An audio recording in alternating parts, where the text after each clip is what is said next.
اعظم کی کرامات کا تو یہ حال ہے کہ ملا علی قاری کہتے ہیں تواتر ہے کرامتوں میں، اور کہتے ہیں لکھتے وقت سوچتے ہیں کون سی لکھے کون سی چھوڑے، کون سی لکھے، اور ایک عیسائی مسلمان دونوں جھگڑا کر رہے ہیں، کون سے اعظم گزر رہے ہیں، جھگڑا ہو رہا ہے۔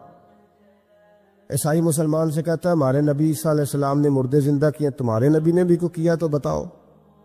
مسلمان پڑھا ہوا نہیں تھا، حالانکہ نبی پاک نے بڑے مردے زندہ کیے، پڑھا نہیں تھا، بتا نہ سکا۔ غوث اعظم کے کان میں آواز گئی تو جا کے عیسائی کا بازو پکڑ کے جھنجھوڑا، فرمانے لگے کیا کہا تم نے؟ میرے مصطفیٰ نے مردے زندہ کیا تو بتاؤ۔ فرمایا تو نبی پاک کی چھوڑ، میں غلاموں کا غلام ہوں، میں غلاموں کا غلام ہوں، مجھے بتا کون سا مردہ زندہ کرنا۔ تو چھوڑ حضور کی بات نہ کر، میں غلاموں کا غلام ہوں، مجھے بتا کون سا مردہ زندہ کرنا ہے۔ پرانی قبر پہ لڑ گیا، کہنے لگا جی اگر نہ ہوا تو غوث اعظم فرمانے لگے جو تو کہے گا وہ میں کروں گا۔ تو کہنے لگے اگر ہو گیا تو تو غوث اعظم کہنے لگے نہ میرے خانقاہ پہ جھاڑو دینا، نہ میرے برتن مانجنا، نہ میرے گھر کا سودا لانا، اگر زندہ ہو گیا تو بس میرے نبی کا کلمہ پڑھ جانا، بس میرے رسول کا کلمہ پڑھ جانا۔ اللہ اکبر۔ اس نے جو سب سے پرانی قبر تھی نا، وہ کہتا ہے یہ ہمارے دادا نے بھی نہیں دیکھا تھا بندہ کون ہے، اس قبر پہ کھڑا ہو کہنے لگا اس کو زندہ کرے۔ تو غوث اعظم رضی اللہ تعالیٰ عنہ قبر کے سرانے کھڑے ہوئے تو دعا کرنے لگے، کہنے لگے مولا اپنے لیے نہیں تیرے رسول کے لیے۔ پھر فرمایا قم باذن اللہ، اٹھ اللہ کے حکم کے ساتھ۔ ایک عورت کلمہ پڑھتی ہوئی کھڑی ہو گئی، اور کھڑی ہو کے اس نے پہلا جملہ کہا تو کمال کر دی، کہنے لگی میرے نصیب دیکھو، میں بنی اسرائیل کی تھی، عبد القادر تیرے صدقے جاؤں، تو نے مجھے کھڑا کیا ہے تو اللہ نے مجھے مصطفیٰ کا کلمہ پڑھنے کی توفیق دے دی، تیرے قربان جاؤ عبد القادر، تیری کیا بات ہے۔ اب وہ بندہ دوڑ دوڑ کے غوث اعظم کے قدموں میں آئے، فرمانے لگے نا کلمہ میرے مصطفیٰ کا پڑھنا ہے، حضور کا غلام بننا ہے۔ او بھائیو، حضرت شیخ عبد القادر جیلانی، حضور غوث اعظم رضی اللہ تعالیٰ عنہ، معمولی بات نہ سمجھنا، حضور غوث اعظم رضی اللہ تعالیٰ عنہ فرماتے ہیں میں قدم نہ لگاؤں تو اللہ ولایت ہی نہ دے۔ اس زمانے میں بھی کچھ لوگ تھے جو کہتے تھے نہیں جی نہیں، کوئی پڑھ کے پھونکتا ہے، یہ نہیں کوئی مسئلہ ہے۔ ایک شیخ یحییٰ بن نجاہ تھے، صرف نحو کے امام تھے، تو وہ بھی کہنے لگے اپنے ایک شاگرد تھے کہ تیرا پیر کیا سگاتا ہے لوگوں کو اتنی دنیا جاتی ہے۔ تو وہ مرید تھے نا، شاگرد ان کے تھے، کہنے لگے کوئی نہیں حضرت صاحب، یہ کون سا مشکل مسئلہ، میرے ساتھ چلیں، چل کے دیکھ لیں۔ تو وجہ میرا محبوب نہیں ڈٹھا جنوں ویک کے چن شرماوے، نا چل دیکھ لیتے ہیں، آ جا۔ تو شیخ کہتے میں پہلے دن گیا تھا میں چہرے پہ کپڑا ڈال کے، کوئی دیکھے نہ کہ اتنا بڑا مفتی بھی کسی کی تقریر سنتا۔ امام راضی کہتے ہیں علم بھی حجاب بن جاتا ہے، نہیں تربیت نہیں ہونے دیتا، بندہ کہتا ہے میں پڑھا لکھا ہی بڑا، اڑ جاتا ہے۔ شیخ یحییٰ کہتے ہیں میں چہرے پہ کپڑا ڈال کے گیا، پر جب غوث پاک کی محفل میں بیٹھا، رب رسول کی بات سنی، یوں لگا کہ ساری باتیں میری کر رہی، یہ میری تربیت ہو رہی ہے۔ پھر کپڑا آہستہ آہستہ سرکنے لگا۔ پھر میرے دل میں ایک دفعہ خیال آیا کہ لوگ دیکھ لیں گے کہ اتنا بڑا ہو کہ تو بھی تقریر سنتا۔ پھر میں نے کہا جس نے دیکھنا ہے دیکھے، اب بس ٹھیک ہو گیا، غلامی کر لی تو کر لی، اعظم یا تے لائیے ہی نہ، تے جے لائیے تے پھر توڑ نبھائیے، دیکھنا جس نے وہ دیکھے۔ حضرت غوث اعظم رضی اللہ تعالیٰ عنہ کی محفل میں بیٹھا کرتے میں نے عجیب نظارہ دیکھا۔ غوث پاک کی تقریر ختم ہوئی تو ادھر سے 5 بندے کھڑے ہوئے، حضور چور تھے اور آپ کی بات نے دل صاف کر دی، آج کے بعد پکی توبہ کرتے، محنت کر کے لوگوں کا مال بھی واپس کریں گے۔ پھر 10 ادھر سے کھڑے ہوئے، حضور بڑا لوگوں کو لوٹا ستایا، آبرو ریزی کی، آج ہم امیر ہو کے غریبوں کے پیر پکڑیں گے جا کے۔ 10 وہاں سے کھڑے ہوئے، حضور ہماری ماں روتی رہی پر ہم نے سنا نہیں، پر آپ کے قربان جائیں، جو آج آپ نے رنگ بھرا ہے نا، آج انشاءاللہ تب تک نہیں سوئیں گے جب تک اماں دعا نہ کرے، جب تک راضی نہ ہو جائے۔ جب یہ رنگ دیکھا نا، شیخ یحییٰ کہتے ہیں میں تو پھر بدل گیا۔ ہماری محفلوں میں نوٹ گنے جاتے ہیں، نوٹ، اور 3 بندے ہوتے ہیں نوٹ گننے والے، اور شرم آتی۔ یہ سٹیٹس ہے کہ اب غوث پاک کی محفل میں گنا جاتا تھا کتنے لوگ توبہ کرتے، دھاگا میں لے گیا، چادر میں نے اوڑھ لی، اور جب محفل ختم ہوئی تو میں حضور غوث اعظم کے قریب ہی ممبر کے بیٹھا تھا، 5 بندے کھڑے ہوئے، آج توبہ کرتے ہیں، میں نے 5 گرہیں لگائیں، بعد میں گن لوں گا، یہ طریقہ تھا اس دور میں گننے کا، گرہ لگا لو، گانڈ لگا لو۔ کہتے ہیں 5 لگائیں، پھر 6 کھڑے ہوئے، جلدی سے 6 لگائیں، پھر 7 کھڑے ہوئے، توبہ کرنے والے. یا تو 6 7 میں لگاتا رہا، پھر 20 25 40 پھر 50 پھر 100 کھڑا ہونے لگا. اب میرے لیے گرے لگانی مشکل ہو گئی. میں کبھی بندے گنوں، کبھی غوث پاک کو دیکھوں، کبھی دھاگا دیکھوں. جب میں پوری طرح الجھ گیا نا تو حضور غوث اعظم نے کرم کی نظر ڈالی اور فرمانے لگے، یار تو نے عجیب کام شروع کیا ہے. میں دلوں کی گرے کھولتا جاتا ہوں، تو لگاتا جاتا ہے. میں یہاں گرے کھول رہا ہوں اور تو لگا رہا ہے. اور پھر بھی اپنی کرامت نہیں بنائی. فرمانے لگے یہ میری وجہ سے توبہ نہیں کر رہے، یہ خدا کے فضل سے کر رہے. اور فرمایا یا خدا کا فضل گنا نہیں جا سکتا، وہ شمار نہیں کیا جا سکتا. 5000 یہودی اور عیسائی. غوث اعظم فرماتے ہیں وہ ہیں جنہیں میں جانتا ہوں جو میرے ہاتھ پہ کلمہ پڑھ کے مسلمان ہیں. آپ آج کروڑوں کی آبادی میں رہتے ہیں نا، اس لیے 5000 کو چھوٹا سمجھتے، اور جہاں آبادی کل 25,000 ہو، اور اس علاقے میں یہودی عیسائی ہو ہی اتنے اور وہ سارے ہی آ کے غوث پاک کے ہاتھ پہ کلمہ پڑھ جائیں. پھر آپ اندازہ فرمائیں کہ حال کیا ہوگا. اور جنہوں نے توبہ کری وہ تو لاکھوں میں، گنے نہیں جا سکتے. پتہ کیا ہے، ہم لوگوں نے نا دین کو اس کے مزاج کے مطابق سمجھنا ہے، پھر ہمیں دین فائدہ دے گا. غوث اعظم رضی اللہ تعالیٰ عنہ صبح مدرسے میں بیٹھ کر سبق پڑھاتے تھے، اسباق بھی پڑھاتے تھے، بچوں کو سبق دیتے تھے، اور باقاعدہ سبق جو کتاب و سنت کے ہمارے مدارس میں مروجہ اسباق ہیں وہ پڑھایا کرتے. اور صبح کے وقت تفسیر کا درس دیتے تھے، عصر کے بعد فقہ پڑھاتے تھے. آپ یہ دیکھو یار، ایک بات اچھی طرح سمجھنا، ایک صوفی صاحب تربیت کر رہے ہیں اپنے لفظوں کے ساتھ، اس تربیت میں زیادہ اثر ہوگا کہ اگر وہ قرآن پاک کی آیت پڑھ کے تربیت کرے گے تو اس میں زیادہ اثر ہوگا. لوگ سمجھتے نہیں بات کو، کہتے ہیں کہ وہ حضرت کی باتیں سن کے آئے ہوں. او بھائی، حضرت اگر درس قرآن دیں گے تو وہ نکلے گا حضرت کے منہ سے ہی، پر پیغام اللہ رسول کا ہوگا. وہ تربیت اس رنگ میں کریں. اگر وہ درس حدیث دیں گے تو وہ سمجھائیں گے ہمیں ہی، پر پیچھے جو بات ہوگی وہ مدینے والے رسول کی ہوگی. یہ ہمارے بزرگوں نے، اس کو آپ سمجھ لیں، یہ تربیت قرآن و سنت ہے. ہم اللہ والے کے پاس جب جاتے ہیں تو وہ ہمیں ہماری سوچ کے مطابق قرآن و سنت کی، ہماری عقل کے مطابق تشریح کر کے ہمارے دل میں اتار دیتا ہے. اتنا سا مسئلہ ہے. اب غوث پاک سبق بھی پڑھاتے، درس بھی دیتے، ہفتے میں 3 تقریریں کرتے، اتوار والے دن صبح، جمعے والے دن صبح اور منگل والے دن رات کو 3 تقریریں. یہ جو مقصد ہوتا ہے نا، مقصد یہ بڑے امتحان لیتا ہے. غوث پاک کا زمانہ، فقدان سہولیات کا، اور مقصد کی لگن یہ کہ 70,000 بندہ آ گیا تقریر سننے، اور یہ کہ لوگ آئے ہیں مہینوں کا سفر کر کے، کوئی گھوڑے پہ، کوئی اونٹ پہ، کوئی خچر پہ، کہ غوث پاک سے بات سنیں گے، اللہ دل صاف کرے گا. تقریر بھی تیار تھی اور اپنے بیٹے کا جنازہ بھی تیار تھا. یہ سونا ہی میرے دکھ وچ راسی. کسی نے کان میں کہا حضور جنازہ وہی ٹائم ہے، تیاری ہو گئی، اور وہی محفل کا ٹائم ہے، تو تھوڑا وقت نہ تبدیل کر لیں. تو غوث اعظم فرمانے لگے میرا رب کریم جانتا ہے نا کہ یہ وقت لوگوں کے آنے کا، تو اگر بیٹے کے لیے جناب اسرائیل کو بھیجا ہے تو جس بات میں اللہ راضی ہے میں بھی راضی. حضور کریں گے کیا؟ فرمایا جنازہ تیار لے کے کر کے محفل میں آ جانا، میں 4 تکبیریں پڑھ کے پتر کا جنازہ پڑھا دوں گا، تم میرا بیٹا رب رسول کے حوالے کرنا، اور میں بیٹھ کے لوگوں کو اللہ رسول کا دین سکھاؤں.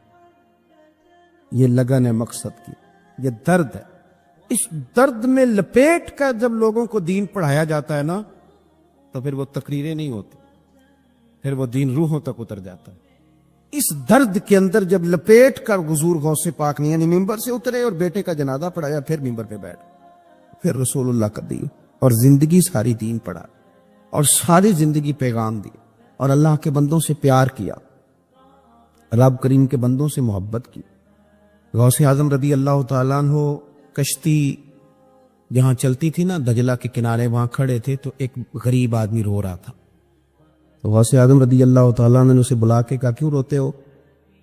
کہنے لگا حضور غریبی مستقل رونے والا مضمون ہے، یہ موضوع ہی رونے والا ہے. سب روگن دا روگ محمد جس دا نام غریبی، کنڈ بلا کے لنگ جان دینی دوست یار قریبی، یہ عنوان ہی رونے والا. میں کیا کروں؟ فرمایا کیا ہوا؟ عرض کی حضور غریب ہوں، کرایہ کوئی نہیں تھا، بیٹھ کے آؤں، کشتی پہ ملا مجھے جانتا ہے، میرے محلے کا ہے. میں نے اسے کہا پیسے بعد میں لے لینا، مجھے سفر کرا دے. لیکن اس نے کہا میں نے مفت خوروں کے لیے کشتی نہیں بنائی.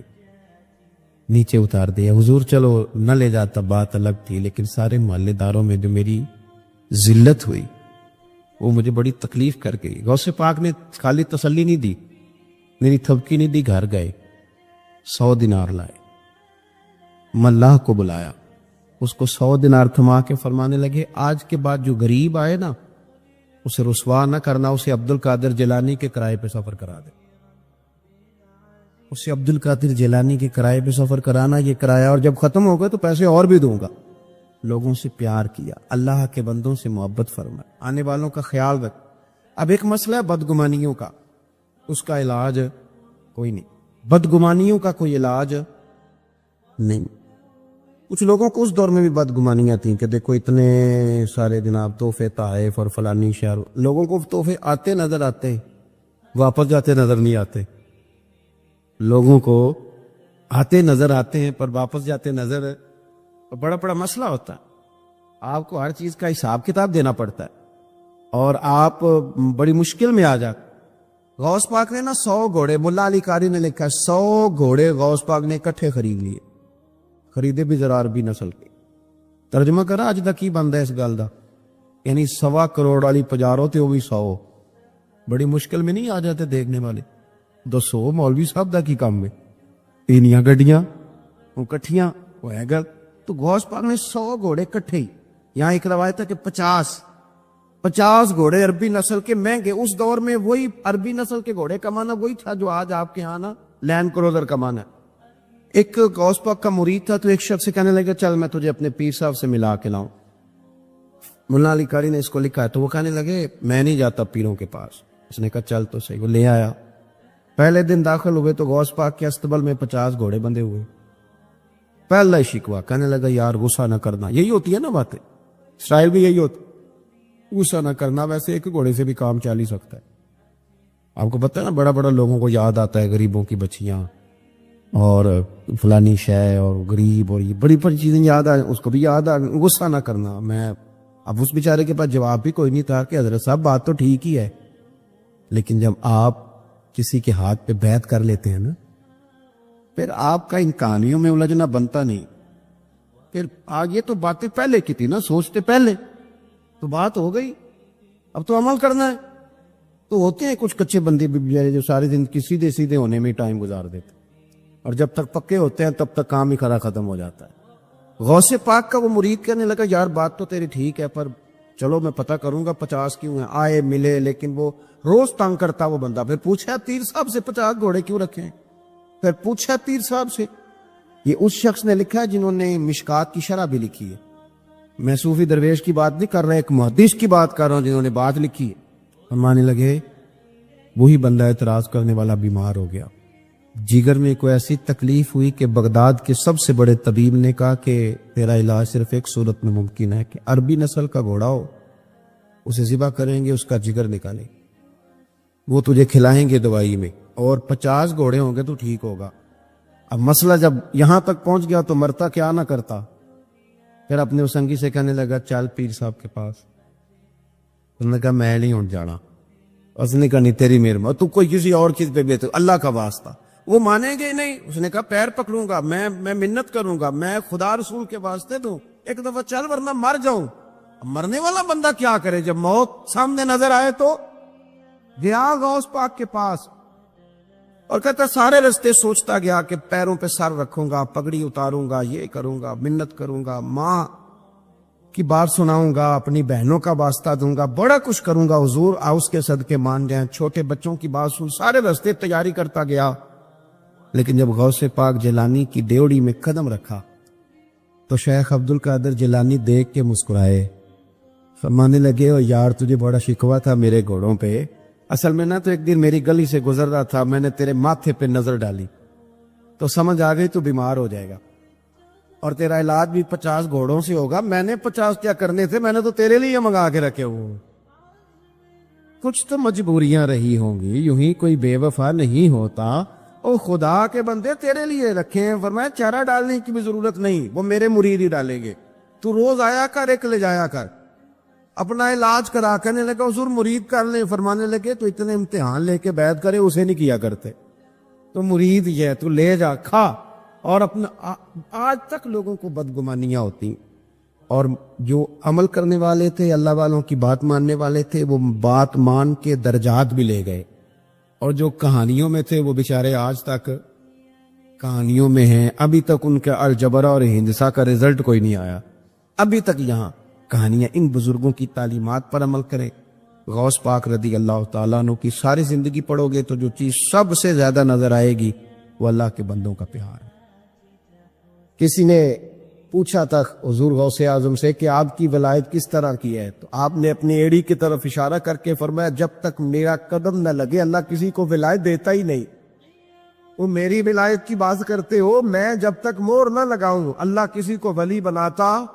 شیخ سعدی بول پڑے، کہنے لگے غوث اعظم درمیان اولیاء کیوں محمد درمیان انبیاء۔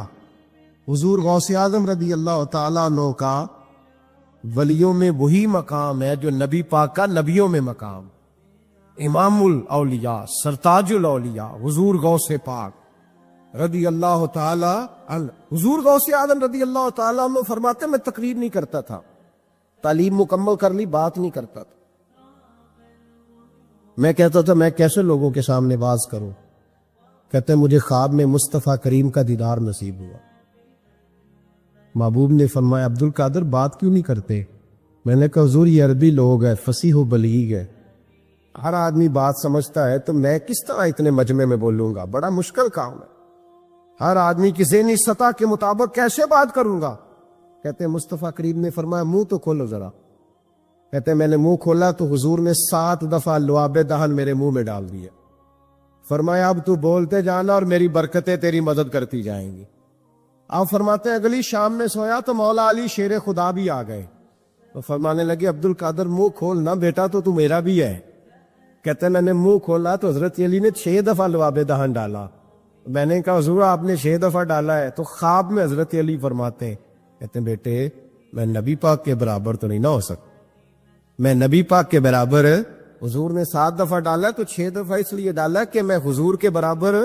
صحابہ تو خواب میں بھی آ کے کہتے ہیں ہم نبی کے برابر نہیں، تو کیسے نبی کے برابر بن گیا؟ وہ تو خواب میں بھی آ کے کہتے ہیں کہ ہم حضور کے برابر ہیں، تو زندگی میں دعوے کرتا پھرتا ہے۔ حضور غوث اعظم فرماتے ہیں بس پھر چھوٹی سی مسجد، اور اس میں میں نے تقریر شروع کی، میں اکیلا ہی چلا تھا جانب منزل مگر، پھر لوگ ملتے ہی گئے، پھر کارواں بنتا گیا۔ فرماتے ہیں چھوٹی سی مسجد، پھر مسجد بڑی ہوئی، پھر مجمع بڑھ گیا۔ فرماتے ہیں پھر جامع مسجد، پھر مجمع وہاں بھی کم پڑ گیا، پھر بغداد کی عیدگاہ وہ بھی بھر گئی تو صحرا میں جا کے خیمے لگ گئے۔ کہتے ہیں تقریر ہوتی تو ہزاروں کا مجمع، ہزاروں کا۔ ملا علی قاری کہتے ہیں غوث اعظم کے اجتماع میں 70 ہزار لوگ شریک ہوتے تھے، ہزاروں علماء کاغذ قلم لے کے بیٹھے ہوتے تھے کہ غوث پاک جو باتیں بیان کریں گے تفسیری نقطے ہم نے نوٹ کرنے۔ اور حضور غوث اعظم کو اللہ نے یہ کمال دیا تھا، کمال، یہ آپ کی کرامت تھی کہ بغیر سپیکر کے بولتے تھے، جیسی سمجھ پہلے والے کو آتی تھی ویسی آخری والے کو آیا کرتی۔ آج نا کرامت کی بات آتی ہے تو بندے چھپنے لگ جاتے ہیں، کہتے ہیں نہیں یہ نہیں ہو سکتا، بڑا مدافعانہ سا عمل، بڑا شرمندہ سا لب و لہجہ۔ وہ غوث پاک ایک دن ایک صاحب کرامت بیان کر رہے تھے تو بڑے جھجک کے حضور غوث اعظم، میں نے کہا تو بیٹھ مجھے بیان کرنے دے، تو ڈر رہا ہے کرامت سے، ڈر رہا ہے، مجھے بیان کرنے دے، میں بیان کرتا ہوں، مجھے بیان کر دے۔ ملا علی قاری علیہ رحمہ نے لکھا ہے، دیگر بہت سارے لوگوں نے لکھا ہے، غوث اعظم خطبہ دے رہے تھے، تقریر کر رہے تھے، اچانک ہاتھ آگے بڑھایا تو یہاں تک ہاتھ بھیگ گیا غوث اعظم۔ ہاں کھول کے دیکھے، کھول کے بات کر رہا ہوں، ہاتھ یہاں تک بھیگ گیا۔ مرید کہتے ہم نے پوچھا حضور پانی بھی کوئی نہیں، ہاتھ بھیگ گیا۔ میں چپ کر کے سبق پڑھو، شاگردوں کو پڑھا رہے، چپ کر کے سبق پڑھو۔ تھوڑی دیر گزری، چند گھنٹے تو ایک قافلہ آ گیا، سارے لوگ پانی میں بھیگے ہوئے۔ حضور غوث اعظم کے سامنے کھڑے ہوئے، کہا حضور آپ نے بڑی کرم نوازی فرمائی، بڑی کرم نوازی۔ وہ شاگرد کہنے لگے ہوا کیا؟ تو وہ لوگ کہنے لگے کشتی میں بیٹھے تھے تو کشتی ڈوبنے لگی، ہم نے کہا یا شیخ عبد القادر جیلانی خدا کے فضل سے ہم پر ہے سایہ غوث اعظم کا، ہمیں دونوں جہاں میں ہے سہارا غوث اعظم کا۔ کہتے حضور غوث اعظم نے وہاں بیٹھے ہاتھ لگایا اور ڈوبتی کشتی کو باہر نکال لیا، اور ڈرنے لگے، کہنے لگے جناب یہ کرامت لوگ نہیں مانے گئے، تو میں کہا جنہیں نہیں مننا نہ مننے۔ ایک آدمی سے حضور غوث پاک ناراض ہو گئے، ایک شخص سے نکل جا میرے آستانے سے، دعا منگیا کرو سنگیو کہ مرشد نہ رس جا دے، کہ جنہ دے پیر رس جا دے، وہ جیون دے بھی وہ مرے ہی رہن، چل دوڑ جا نکل جا۔ وہ کہتا ہے میں 300 ولی کے پاس گیا ہوں، 300، ہر ایک سے کہا میرے لیے دعا کرو، تو وہ کہنے لگے جسے عبد القادر دھتکار دے، اس کو کوئی سینے سے لگا سکتا، چل واپس چلا جا۔ آ کے قدموں میں بیٹھ گیا، کہنے لگا سونے معاف کر دے۔ فرمانے لگے تو نے دیر کر دیا، میں تو کب سے معاف کیے بیٹھا ہوں، تو نے دیر کی آنے میں تو رسول اللہ کا غلام ہوں، اور حضور نے معاف کرنا سکھایا ہے۔ حضور غوث پاک واز کرتے، نصیحت کرتے، اور چونکہ نہ شہرت کے لیے، نہ مال کے لیے، نہ نوٹوں کے لیے غوث اعظم تقریر کرتے، کبھی کبھی وجد آتا تھا۔ وجد کس کو کہتے ہیں؟ وجد کبھی کبھی آپ کہتے نہیں کہ میرے رونگٹے کھڑے ہو گئے، لو کنڈے کھڑے ہو گئے، پھر کبھی کبھی کہتے ہیں پتہ نہیں کیا ہوا آج تو آنسو رکتے نہیں تھے، اسی کو وجد کہتے ہیں۔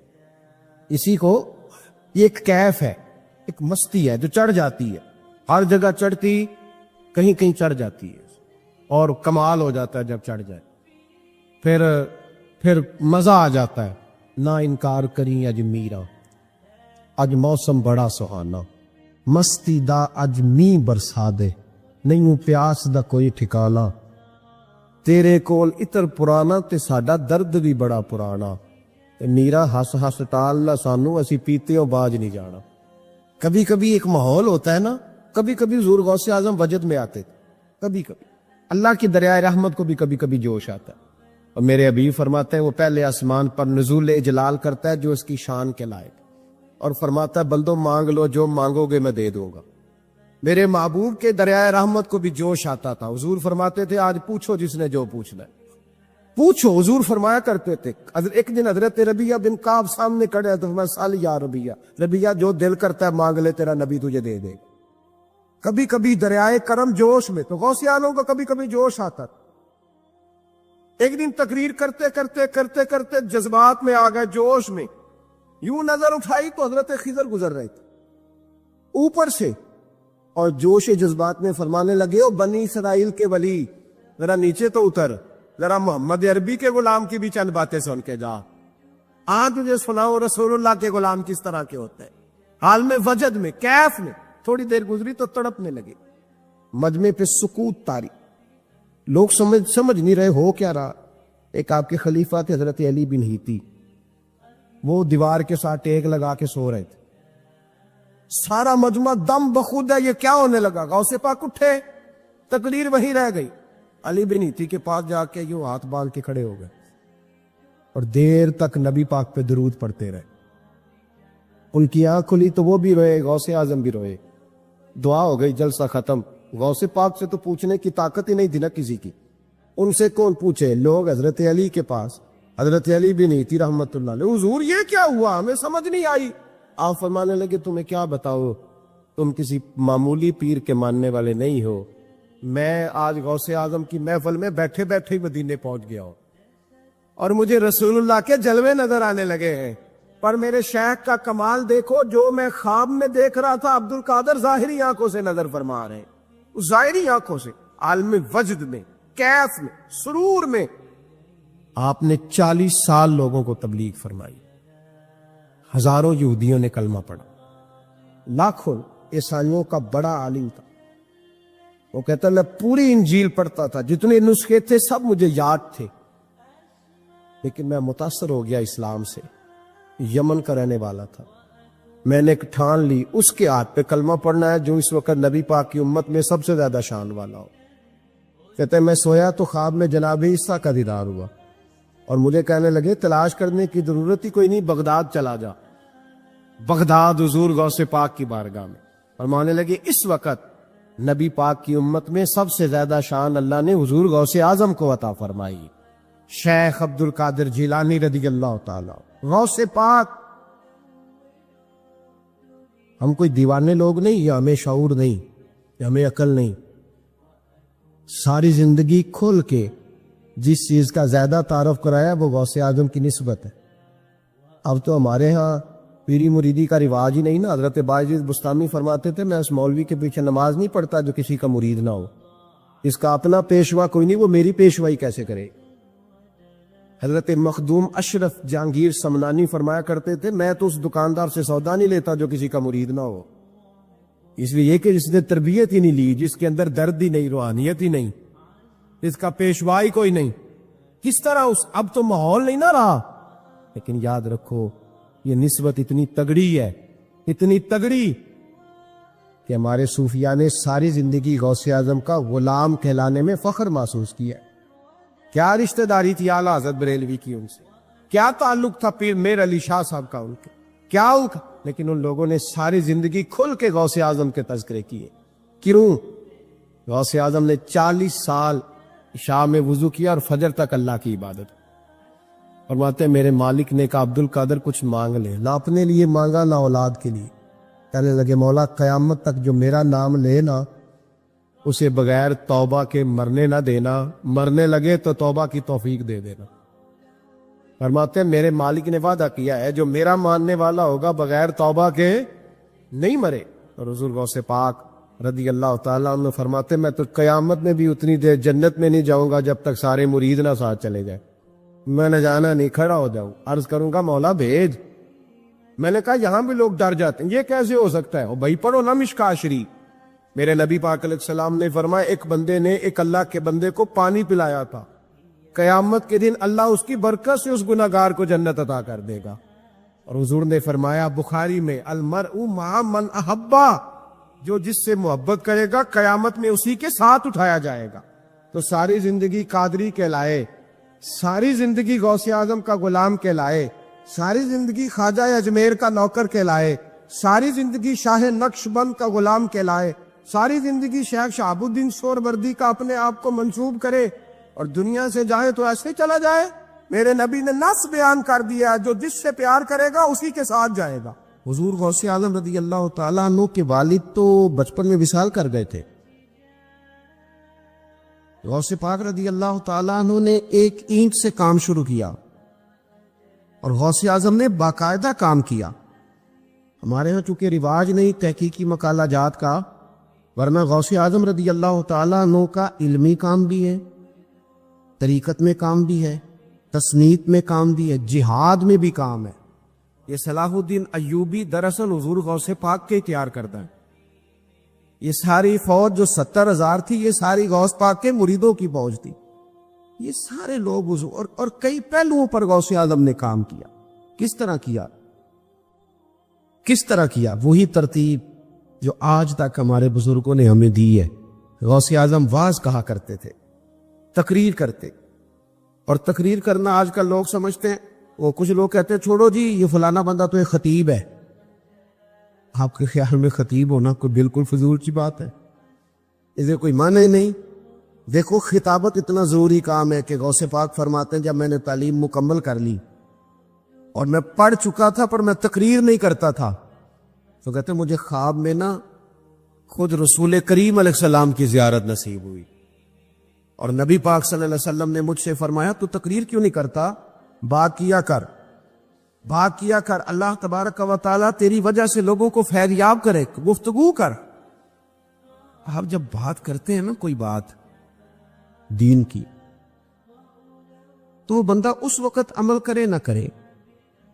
جب آپ کوئی بات کر دیتے ہیں ایک وقت ایسا ضرور آتا ہے کہ جب بندہ وہ کام کرنے لگتا ہے تو بات اس نے سنی ہوتی ہے تو اس کے سامنے ضرور آ جاتی کہ یار یہ بات میں نے سنی، وہ سامنے ضرور آتی. حضور غوث اعظم رضی اللہ تعالیٰ عنہ کو حکم دیا گیا کہ آپ خطاب کریں، آپ تقریر کریں، اور حکم کون دے رہا ہے؟ خود رسول کریم علیہ السلام. تو حضور غوث اعظم رضی اللہ تعالیٰ عنہ عرض کرنے لگے یا رسول اللہ میں ان لوگوں میں جو اتنے فصیح و بلیغ ہیں، بات کرنے کا بڑا سلیقہ جانتے اور گفتگو کے سارے بام و در سے آگاہ ہیں، الفاظ کے اندر کیا طاقت ہوتی ہے اسے یہ سمجھتے، ان کے سامنے کیسے خطاب کروں؟ تو یہ تقاب، یہ دین کا اتنا بڑا شعبہ ہے کہ محبوب نے فرمایا عبد القادر منہ تو کھولیے گا. کہتے ہیں میں نے منہ کھولا تو خود محبوب نے اپنا لعاب دہن 7 دفعہ میرے منہ میں ڈالا. پھر غوث اعظم نے منبر بچھایا. پھر غوث اعظم آپ فرماتے ہیں پھر مجھے دوبارہ بھی زیارت ہوئی، پر اب مولا علی شیر خدا کی ہوئی. انہوں نے بھی فرمایا پتر منہ کھولے نا. تو میں کھولا تو 7 دفعہ لعاب دہن ڈالا. تو میں نے کہا حضور آپ نے 6 دفعہ ڈالا. تو میں نے کہا آپ نے کیوں 6 دفعہ ڈالا ہے؟ کہنے لگے اب حضور کے برابر تو نہیں نہ جانا. خطاب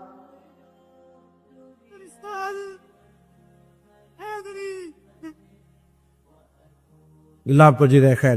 سنے اللہ تعالیٰ آپ کو برکات عطا فرمائے. حضرت پیر صاحب بھی تشریف فرمائے، حضرت استاد العلماء بھی تشریف فرمائے. ماشاءاللہ سے رونقیں بڑھ گئی ہیں. تو اب یہ کہ بزرگوں کو بھی زیادہ دیر نہیں بٹھانا چاہیے، کچھ باتیں کر لی جائیں جلدی سے آپ کے ساتھ. آپ نے نا گفتگو شروع فرمائی، تقریر شروع کی. پہلے چھوٹی مسجد میں تھے، رش زیادہ ہو گیا. میں نے شروع میں کہا ہے کہ میری طرح کے کئی لوگ دعوے کریں گے ہم نے بڑی محنت کی، کر جاتے ہیں لوگ دعویٰ، لیکن یہ محنت کا نا تھوڑا سا ہی دخل ہوتا ہے، باقی فضل الہی ہوتا ہے سارا. اللہ ہی اسباب بناتا ہے، رب ہی طریقے عطا کرتا ہے، وہی قبول عام کسی کو دے دیتا ہے، اپنے ہی اس کے فیصلے. میں تو اکیلا ہی چلا تھا جانب منزل مگر، پر لوگ آتے ہی گئے اور کارواں بنتا گیا. زیادہ تر اللہ تعالیٰ کی مدد اور اس کے کرم کا ہی دخل ہوتا ہے. چھوٹی مسجد سے بڑی مسجد میں گئے، پھر وہاں بھی رش ہو گیا تو پھر عیدگاہ میں چلے گئے، پھر وہاں سے بھی لوگ بڑھ گئے. تو پھر غوث اعظم نے باہر کھلے میدان میں ڈیرا لگایا. 70 ہزار لوگ ایک وقت میں خطاب سننے آتے تھے. اور خطاب وہ والا نہیں کہ جو بس خطاب ہے، جو بندہ کہے سویرے مجھے نہیں پتا کیا بیان ہوا تھا، وہ والا نہیں. اتنا علمی، فکری اور اس قدر زیادہ تربیتی کہ 400 علماء کاغذ قلم لے کے بیٹھتے تھے جو حضور غوث اعظم کے ارشادات کو نقل کیا کرتے. یہ جو گفتگو ہوتی ہے نا، حدیث بتاتی ہے، اس میں جادو ہوتا ہے. یہ اپنا رنگ دکھا جاتی ہے، اس میں نہ کوئی کچھ اثر ہوتا ہے، یہ کر جاتی ہے اپنا کام. شیخ یحییٰ بن نجاح کہتے ہیں مجھے تھوڑا تھوڑا شکوہ ہوتا تھا، یہ بھی بڑے علماء کے استاد تھے، حضور غوث اعظم کے ہم اثر ہیں. کہتے ہیں میں نے اپنے شاگردوں سے کہا وہاں کیوں جاتے ہو دوڑ دوڑ کے؟ تو ایک دن ایک شاگرد کہنے لگا استاد جی چلیں آپ بھی ایک دن آ جائیں. تو مشکل ہوتا ہے نا تھوڑا سا، میری طرح کے آدمی جنہیں 2 4 5 بچے جاننے لگ جائیں، چاہے دنیا دار ہی، تو کسی اور کو مانے یہ بات ذرا مشکل ہو جاتی. تو کہتے ہیں میں چہرے پہ کپڑا لے کے چلا گیا، چھپا کے اپنا آپ. لیکن جب شیخ نے گفتگو چھیڑی نا تو رب کریم کے بندوں کی باتوں میں بڑا اثر ہوتا ہے. اور اکثر وہ باتیں لچھے دار نہیں، سادہ ہوتی، پر وہ کمال کر جاتی ہیں. کہتے میں تو چھپ کے بیٹھا تھا نا، پھر کپڑا کب سرکا پتہ نہیں چلا، پھر چہرہ کب کھلا پتہ نہیں چلا. فرماتے پھر آنسو کب آئے پتہ کوئی نہیں چلا. اور پھر دنیا ساری چلی گئی. جب سے ختم ہو گیا تو میں نے دائیں بائیں بیٹھنے والے شاگرد کہنے کے استاد جی جانا نہیں. میں نے کہا جانا ضرور ہے، پر کل دوبارہ لازمی آنا ہے. اگلے دن پھر فرماتے میں اگلے دن گیا. حضرت شیخ کی مجلس مبارکہ کا یہ طریقہ ہوتا تھا. میں نے آپ کو شروع میں کہا نا کہ یہ موبائل، یہ اب تو ہم نا، میں نے جمعے میں بھی دوستوں سے کہا تھا کہ شو پیس نہ بنائیں اپنے بزرگوں. یہ صرف فوٹو بازی میں نہ رکھیں چیزوں، یہ شو پیس نہ بنائیں. آپ چیزوں کو نہ خوبصورت کریں. مطلب یہ کہ یہ محافل اب جب منعقد کرتے تھے تو اس کے پیچھے ہمارے مقاصد روحانی ہوتے تھے. آمنے سامنے بیٹھیں گے، کوئی بات کریں گے. کئی دفعہ کوئی سنگ دل رو نہیں سکتا، پر کسی رونے والے کو دیکھتا ہے تو رو پڑتا ہے، اس کا لطف بڑھ جاتا ہے. یہ محافل کا یہ نفع ہوتا. لیکن ہم نے اس کو بھی نا فوٹو بازی میں، کچھ لوگ پوری محفل میں بڑے پریشان ہوتے ہیں کہ کوئی فوٹو 2 4 بنانے کا موقع نہیں ملا، بڑے پریشان، تکلف پڑ جاتا ہے. اور یوں محسوس ہوتا ہے کہ جیسے یہ کام نہ زیادہ فوٹو سے. بڑے بڑے پروگرام، یہ تھوڑے دن پہلے مجھے یہ سرکاری کام چل رہا تھا نا شان مصطفیٰ کا، تم انتظامیہ کو مصیبت بنی ہوئی تھی کہ ہفتہ کیسے گزارنا. تو کبھی کسی کی منت کرتے، کبھی کسی کی منت کرتے. تو مجھے بھی کہنے لگے کچھ لوگ کہ وہ منانا ہے تو کسی طریقے سے آپ بھی وقت دیں گے. تو میں نے کہا ایک شرط ہے کہ آپ فوٹو نہیں بنائیں گے. اس لیے کہ آپ کو حکم آیا تو آپ نے 4 تصویریں بنا کے ضرور بھیجنی ہے کہ لو جی ہم نے کر، یوں نہ کریں. آپ یقین کریں کہ سرور خراب ہو جاتا ہے.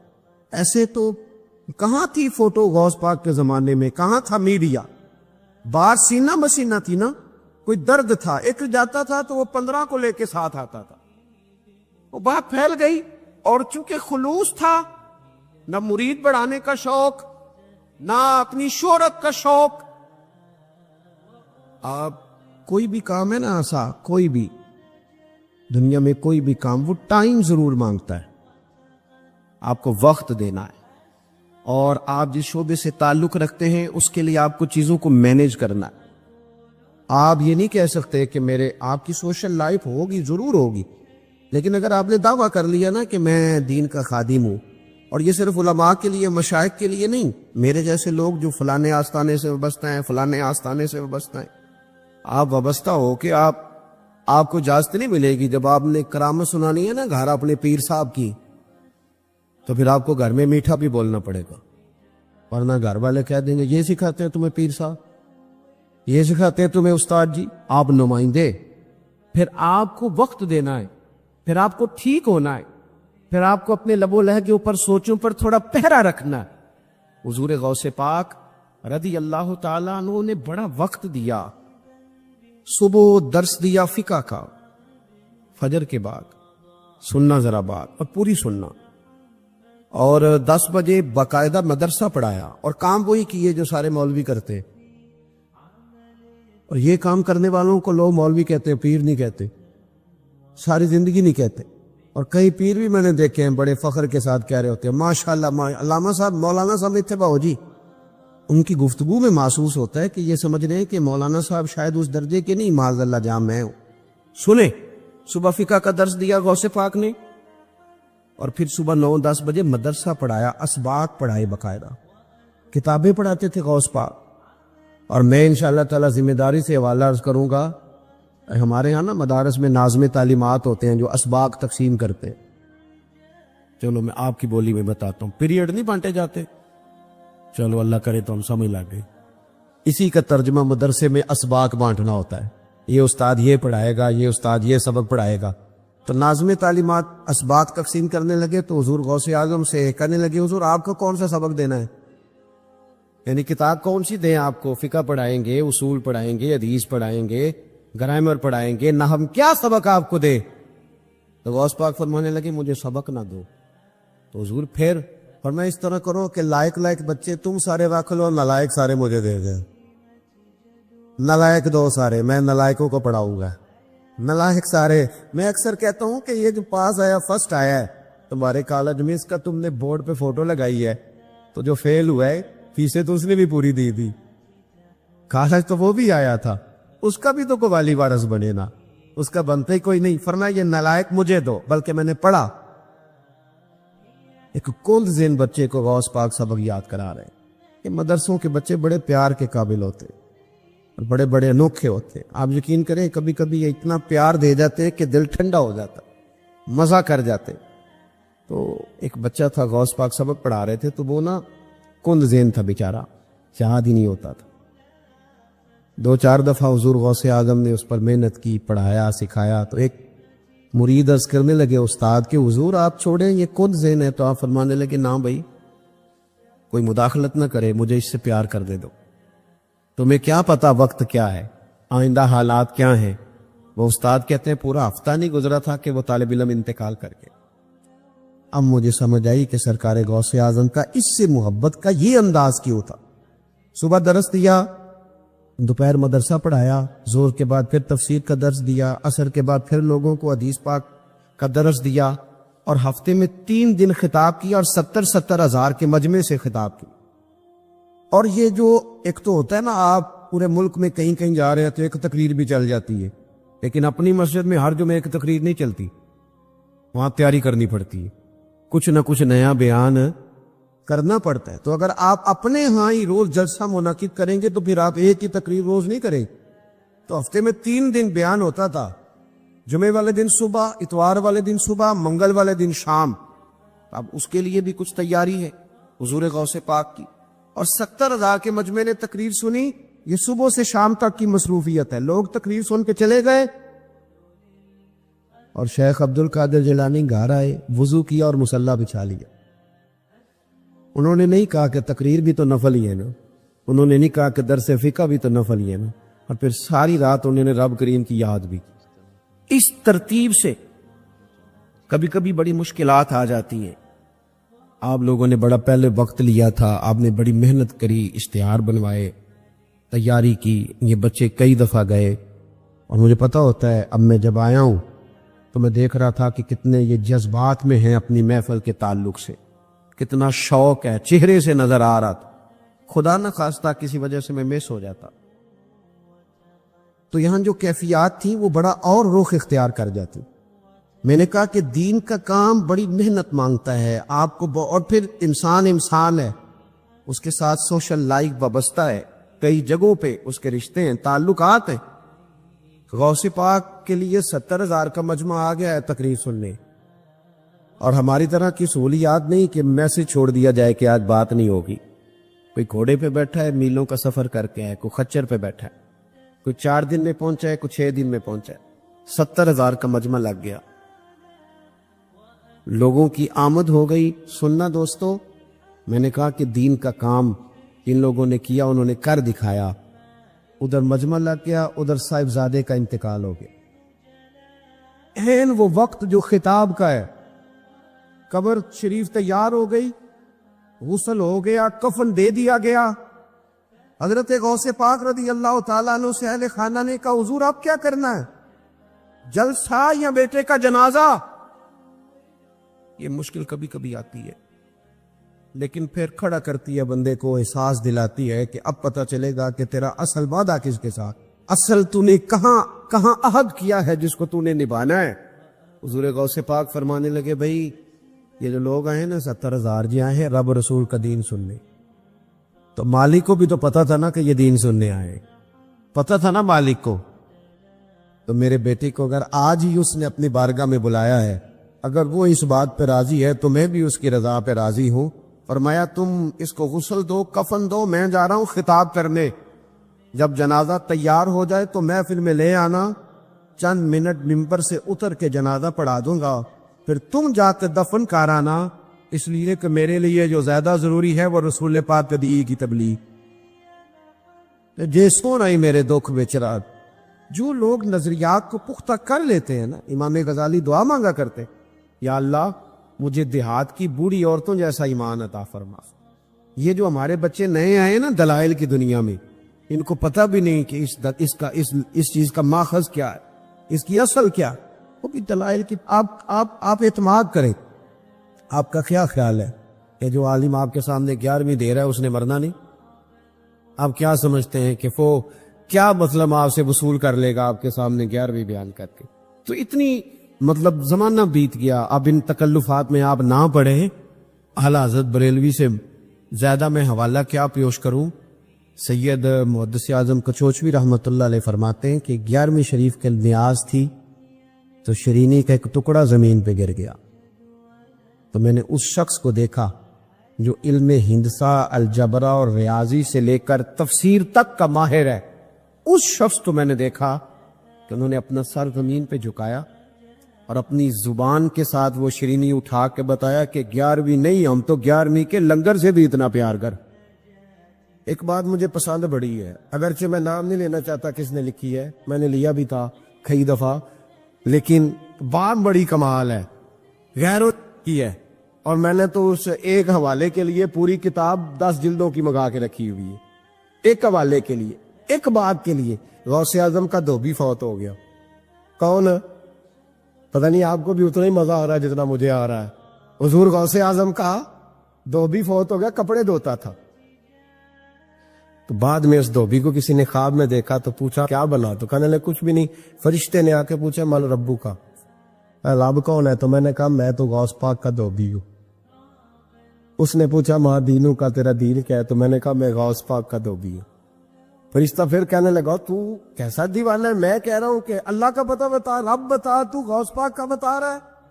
کہتے 2-3 دفعہ کہا, جاگ رہے ہیں آپ لوگ, 2-3 دفعہ کہا. وہ بار بار یہی کہتا کہ میں غوث پاک کا میں غوث اعظم کا دھوبی ہوں. کہتے ہیں حضور غوث اعظم اس کی قبر میں تشریف لائے. قبر میری تے میرے اپیرا جے کر پاویں پھیرا.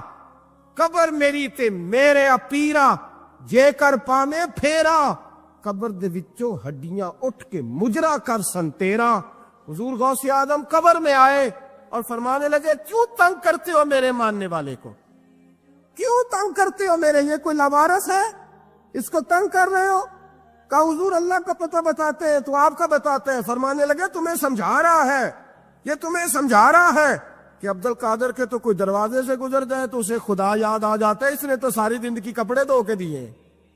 یہ تمہیں بتا رہا ہے کہ مجھے رب بھولا, ان کے تو گلی سے گزر جائے تو اللہ اللہ کرنے لگتا ہے, اور میں نے ساری زندگی کپڑے دھوئے ہیں, میں نے ساری زندگی ڈرائیوری کی ہے, میں نے ساری زندگی نوکری کی ہے, میں تابع دار رہا ہوں, مجھے رب بھول گیا ہے. فرماتے ہیں حضور غوث اعظم نے فرمایا مجھ سے پوچھو کیا پوچھنا ہے, مجھ سے پوچھو. فرشتے کہنے لگے ہم پوچھتے ہی نہیں, ہم پوچھتے ہی نہیں, عبد القادر جانے اور خدا جانے. بات ختم ہو گئی. میرے غوث پاک رضی اللہ تعالیٰ عنہ کو اللہ نے جو کمالات عطا فرمائے, حضور غوث اعظم کو اللہ تعالیٰ نے جو مرتبہ, آج بھی ہمارے کچھ دوست گئے ہوئے ہیں بغداد شریف, کہتے ہیں یار قربان جائیں, ساری دنیا دیکھی ہے. سویرے اٹھ کے دروازے پہ دستک دیتے ہیں خادم, کہتے ہیں کون سا کھانا کھانا پسند کریں گے. یہ عبد القادر کا آستانہ ہے, یہ غوث پاک کا دربار ہے. آپ جو کہیں گے وہ پک کے آپ کی میز پہ پہنچے گا, اس لیے کہ یہ غوث اعظم کا دروازہ ہے. یہ قیامت تک کھلا ہے فقیروں کے لیے, غریبوں کے لیے, مجبوروں کے لیے.